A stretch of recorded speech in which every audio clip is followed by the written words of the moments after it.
بھارت نے کشمیر کا سٹیٹس تبدیل کر دیا، اسی حوالے سے بات کریں گے۔ ہمارے ساتھ پولیٹیکل کمنٹیٹر ہیں رضا رومی، انٹرنیشنل افیئر پہ ان کا کافی عبور ہے، ان سے بات کرتے ہیں۔ رضا رومی صاحب، ہم نے دیکھا یہ کہ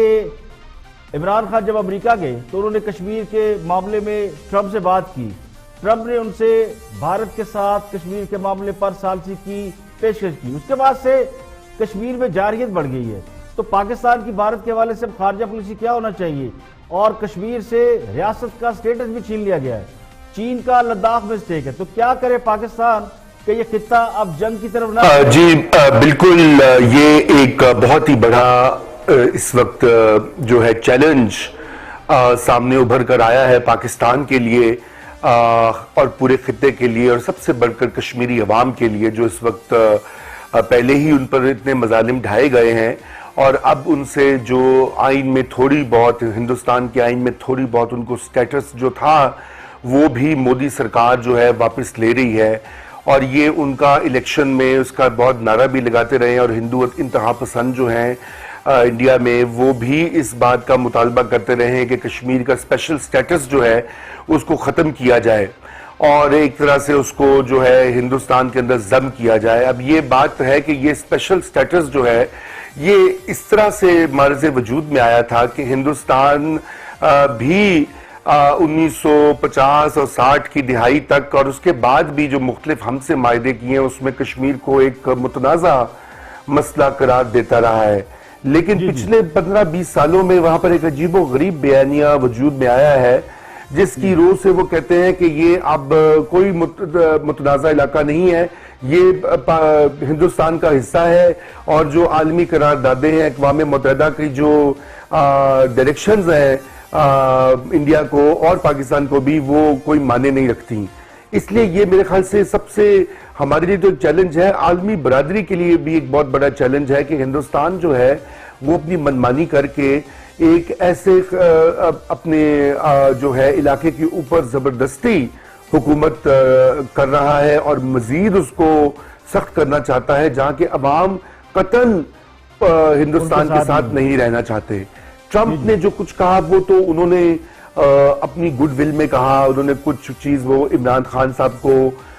خوش کرنے کے لیے بھی کہا، پاکستان کو دوبارہ سے لائن پہ لانے کے لیے کہا، کیونکہ ان کو معلوم ہے کہ پاکستان کے لیے سب سے بڑا جو امپورٹنٹ فورن پالیسی ایشو ہے وہ مقبوضہ جموں اور کشمیر کا ہے۔ وہ ایک ایسی معاملہ ہے کہ جو کہ ہماری 70 سال سے نہ صرف ہماری سیاسی، سفارتی، قانونی تمام جو محاذوں کے اوپر پاکستان کا موقف رہا ہے خطے میں بھی اور عالمی لیول کے اوپر بھی، کشمیر اس کا مرکز ہے۔ ٹھیک ہے، یہ تو ہو گیا کشمیر کے حوالے سے جو آپ کا موقف ہے۔ گورنمنٹ کو دیکھیں، موجودہ حکومت کو بھی تقریباً 1 سال ہونے والا ہے، تو آپ سے چونکہ آپ موجود ہیں تو آپ سے یہ بھی پوچھ سکتے ہیں کہ حکومت کی جو 1 سال میں کارکردگی ہے وہ کس حد تک سیٹسفیکٹری ہے؟ عمران خان صاحب کی حکومت کو 1 سال تقریباً ہونے کو ہے، اور جیسے کہ ہم سب کے علم میں ہے کہ بڑے دعووں اور امیدوں کے ساتھ خصوصاً ہمارے معاشرے میں جو پڑھا لکھا طبقہ ہے، شہری علاقوں میں جو طبقہ ہے، انہوں نے بہت ویلکم کیا عمران خان صاحب کو پچھلے 1 دہائی، کم از کم 1-1.5 دہائی میں، اور جب وہ آ گئے برسر اقتدار تو بہت امیدیں وابستہ تھی۔ عمران خان صاحب کے وعدے بھی بڑے اونچے دعوے اور وعدے تھے، اور 1 سال کے بعد جو ہے وہ کارکردگی بالکل ایسی نہیں ہے جیسی کہ لوگوں کی توقع تھی۔ اس میں کیا عمران خان صاحب کا قصور ہے یا ان کی کابینہ کا قصور ہے؟ میرے خیال سے 100% تو نہیں ہے۔ ان کو ایک مشکل معاشی صورتحال ورثے میں ملی، پاکستان کی معیشت جو ہے وہ پہلے سے ہی ابتری کی طرف بڑھ رہی تھی، اور جب وہ پاور میں آئے اور آتے ہی 1-2 مہینے کے اندر ایک کرائسس پیدا ہو گیا۔ اس وقت جو عمران خان صاحب کی معاشی مینجمنٹ کی ٹیم تھی، اسد عمر صاحب اور دیگر جو ان کے رفقائے کار ہیں جو اس وقت چیزوں کو دیکھ رہے تھے، بدقسمتی سے ان کی رسپانس جو تھی اس کرائسس کے مقابلے میں ذرا سلو تھی، یا یوں سمجھیے کمزور تھی، اور اس کی وجہ سے ہم نے بہت نقصان اٹھایا۔ ہمارے ہاں مہنگائی جو ہے بہت زیادہ بڑھ گئی ہے، کم از کم 2 گنا بڑھ گئی ہے، اور 3 گنا تک بڑھنے کا امکان ہے اس سال۔ بے روزگاری میں اضافہ ہوا ہے، اور اس کے علاوہ جو ہے یہ گھروں کے بنانے کے وعدے، دیگر جو وعدے جو لوگوں نے بڑی آس امیدیں لگا رکھی تھیں وہ پوری نہیں ہوئیں۔ خارجہ فرنٹ کے اوپر عمران خان صاحب کو کچھ کامیابیاں ملی ہیں، کرتارپور کوریڈور ہو، امریکہ کا وزٹ ہو، وہ اس کو اکنالج کرنا چاہیے، اور میرے خیال سے ان کی نیت اچھی ہے اور ان کو ٹائم ملنا چاہیے۔ ہمیں اتنی جلد بازی کا مظاہرہ نہیں کرنا چاہیے، ان کو ٹائم دیں تاکہ وہ اپنے وعدے پورے کر سکیں۔ نہیں انہیں ٹائم دینے سے کس نے روکا ہوا، ٹائم ان کو پورا مل رہا ہے۔ لیکن یہ بتائیں کہ جو دورہ امریکہ میں ہم نے دیکھا خان صاحب کی بڑی فین فالوئنگ کی، بڑے بڑے جلسے کیے، لیکن یہاں پاکستان میں عوام ان سے کس حد تک خوش ہیں؟ کیونکہ 1 کروڑ نوکریاں، 50 لاکھ گھر دینے کے دعوے تو ابھی تک پورے نہیں ہوئے، مہنگائی آپ نے بھی کہا آسمان کو چھو رہے، تو آپ کے خیال میں کیا ایسی پالیسی ہونی چاہیے؟ حکومت کو کیا کرنا چاہیے کہ عوام کو ریلیف ملے؟ اور حکومت کو اس وقت جو سب سے بڑے چیلنجز ہیں، معیشت تو ہے، اس کے علاوہ اور کیا کیا چیلنجز درپیش ہیں؟ دیکھیے حکومت کو متعدد چیلنجز درپیش ہیں۔ معاشی چیلنج کا تو ہم نے پہلے ذکر کر لیا، وہ سب سے بڑا چیلنج ہے، اب آج بھی ہے، 1 سال پہلے بھی تھا، اور خدا نہ کرے کہ میں صحیح کہہ رہا ہوں اور میں امید کرتا ہوں کہ میری بات بالکل غلط ثابت ہو، وہ 1 سال بعد بھی درپیش رہے گا، حالات ہی ایسے ہیں۔ اب بات یہ ہے کہ ان تمام حالات میں جب آپ نے حکومت کے اوپر اپنی گرپ جو ہے مضبوط کرنی ہوتی ہے، عوام کو ریلیف دینے کا کوئی رستہ نکالنا ہوتا ہے، تو ملک میں سیاسی استحکام چاہیے ہوتا ہے، ملک میں ایک جسے ہم انگریزی میں اسٹیبلٹی کہتے ہیں وہ ہونی چاہیے۔ اس وقت پاکستان میں سیاسی استحکام کی فضا نہیں ہے، کیونکہ جو اپوزیشن کی 2 بڑی پارٹیاں ہیں وہ نالاں ہیں حکومت سے، ان کے لیڈرز کو کچھ کو جو ہے کرپشن کے چارجز پہ پکڑا گیا ہے، کچھ کو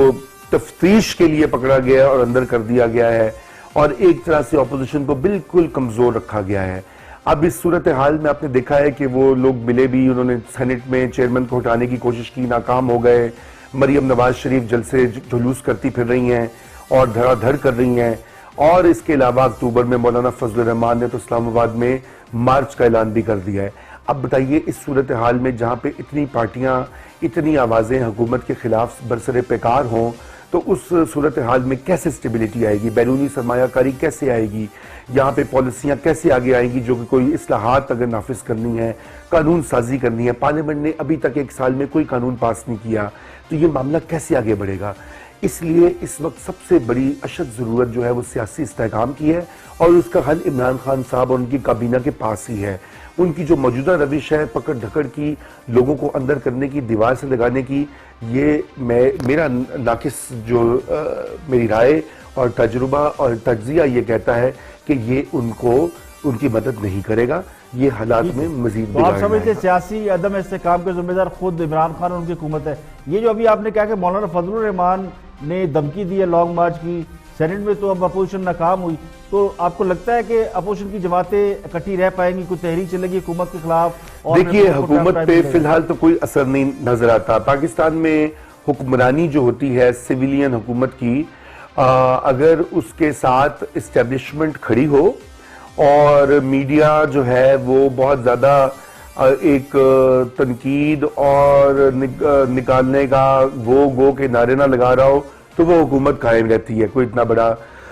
ایشو نہیں ہے، انلیس کہ عوام بڑی تعداد میں خود ہی سڑکوں میں نکل آئیں، پھر بھی کچھ نہیں ہوتا۔ 2014 میں ایسا دھرنا ہوا تھا، ہمیں معلوم ہے کہ اس وقت عمران خان صاحب جو ہیں وہ نواز شریف کو نکالنے کے درپے تھے، ایک دھرنا ہوا، دوسرا ہوا، 3 بار انہوں نے